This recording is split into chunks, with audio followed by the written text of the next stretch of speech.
Gareth Williams, and today I'm here to talk about lasting change, creating lasting change. Okay, one of my favorite topics. Why? Because I have created quite a bit of lasting change in my life, and a lot of people have, and in fact, some of the people who inspire me most have done it better than most. But today it's all about you. So the goal is teaching you how to do this in your life.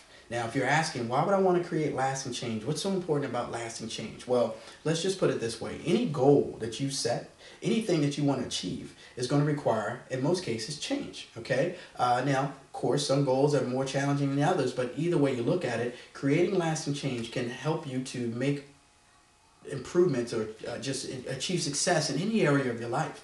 And I'm talking about emotionally. You can change the way you feel about things. You can have resentment in your life right now that you really would like to get rid of. You can feel insecure or feel worthless or whatever it may be, and you don't like feeling that way. You can change that, okay?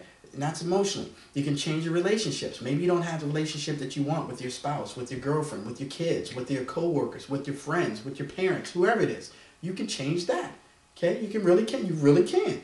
All right. Another thing you can change your professional life. You could decide, hey, I want to make more money. I want to double my income. Matter of fact, I want to triple my income, and even better, I want to make 3 times the money I make right now, and I want to do it from the comfort of my home. Okay, like right now it's 12:39. I'm at home. Okay, this is our playroom. I just have a little whiteboard here, and we have a chalkboard and all that good stuff. But it's in the middle of the day.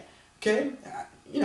I made a decision that I wanted to be talking to a camera in the middle of the day, and I did it, okay? But I'm going to share with you how it was done, okay? I didn't just make it up, okay? I have great people, great leadership that I followed to get to this point. And I'm going to share with you exactly what they share with me, okay? And then another thing you can do, you can change your physical state. You can decide, hey, I want to be healthier. I want to lose 30 pounds. I want to climb Mount Everest. I don't care what it is. You can create those changes, okay? But this is all about creating lasting change, okay? Now, how do you create lasting change? Because you might be thinking, well, that sounds great. That's fine and dandy. Yeah, maybe that worked for you, but it doesn't work for a person like me. Well, let me just basically throw that out the window altogether. It works for anyone, okay? Anyone who's willing to apply these 3 principles, which I'm going to share with you right now. It's very important that you get this, okay? Because the first thing you're going to need to do when you decide, hey, you know what? I do want to create change. Once you get honest and decide, I want to create change, because no one has a perfect life. That's just a condition of being human. And if you want more out of life, it doesn't have to be more money, a faster car, a bigger house, okay? It doesn't have to be anything material. And in fact, I would really encourage you to focus on things that are internal, that things that really have some serious value within here, okay, within your spirit and your heart, because it'll radiate outside of you, and all those other things just seem to come along with it. And truly, they do. So anyway, let's talk about those three principles. The first principle for creating lasting change is the first thing you're going to need to do is you're going to need to raise or increase your standards. Okay, so if you raise your standards, let's say your standards right now are here. Okay, and let's use, for example, you want to lose 30, 40 pounds. Okay, so let's say your standard is right here. That means you're probably eating a meal plan that looks like this, and as far as working out, you're not really doing much working out or no working out at all, and you're eating foods that you really shouldn't be eating, high-fat foods, low amount of protein, and a lot of processed foods and so forth. You're not drinking a decent amount of water a day. Vitamins mean nothing to you, just all kinds of things. Now, as a personal trainer, I'm going to use these examples, but the reason why I do and I love it is because I already know that 70% of the people on this planet, right, especially in the States, are interested in burning body fat, losing weight, getting in better shape. So chances are this could apply to you in a couple different ways, but either way, it enables you to grab a hold of the concept. And if you decide to apply it for fitness, great. If you decide to apply it to make more money, make more money.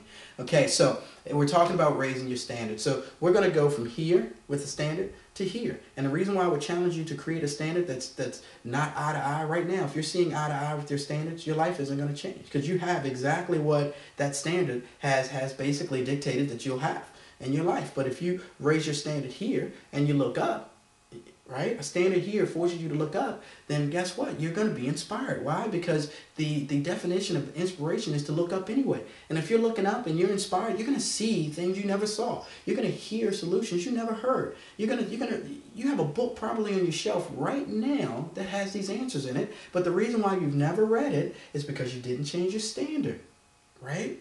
Okay? Now, the second thing you're going to need to do is, of course, change your belief system.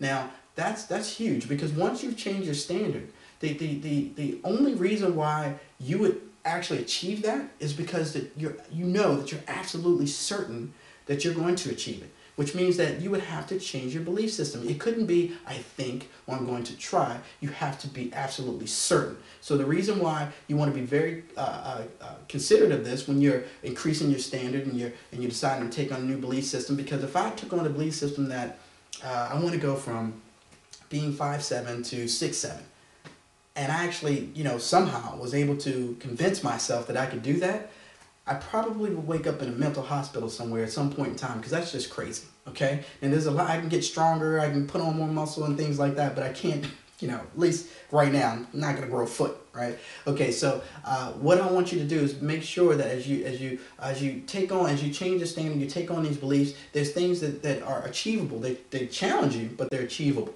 Okay, very important. Okay, now the last thing you're going to want to do, of course, is to take on a new strategy.